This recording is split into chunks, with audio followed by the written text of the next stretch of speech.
الرحیم اما بعد گرام قدر احباب، آپ خود ہی فیصلہ فرمائیں کہ جس ذات اقدس صلی اللہ علیہ وسلم میں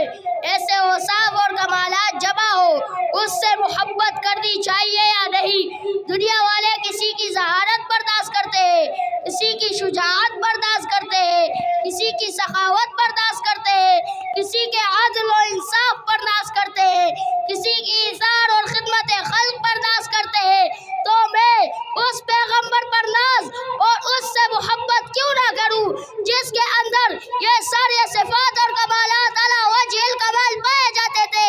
اور جس نے لاکھوں کروڑوں انسانوں کو یہ اخلاق و اوصاف سکھا دیے۔ اس نے کسی کو صدیق بنا دیا، کسی کو عادل بنایا، کسی کو سخی بنایا، کسی کو شیر خدا بنا دیا۔ میں تو صاف کہتا ہوں جس کو محمد صلی اللہ علیہ وسلم سے محبت نہیں، انہیں ان صفات و اخلاق سے محبت نہیں، اور جنہیں ان اخلاق سے محبت نہیں اسے انسانیت سے محبت نہیں، جسے انسانیت سے محبت نہیں وہ انسان نہیں بلکہ انسان کے لباس میں ایک ایوان ایک وحشی درندہ ہے، ورنہ یہ ہو ہی نہیں سکتا کہ کمالات اور اخلاق سے محبت رکھنے والا اور ان سے متصف ہونے کی خواہش رکھنے والا انسان کمالات اور اخلاق کے ایسے پیکر کو دیکھے اور سنے مگر اس سے محبت نہ کرے۔ میں تو یہ سمجھتا ہوں کہ ایسے شخص کے سینے میں دل نہیں پتھر کا ٹکڑا ہے، اس کے سر میں دماغ نہیں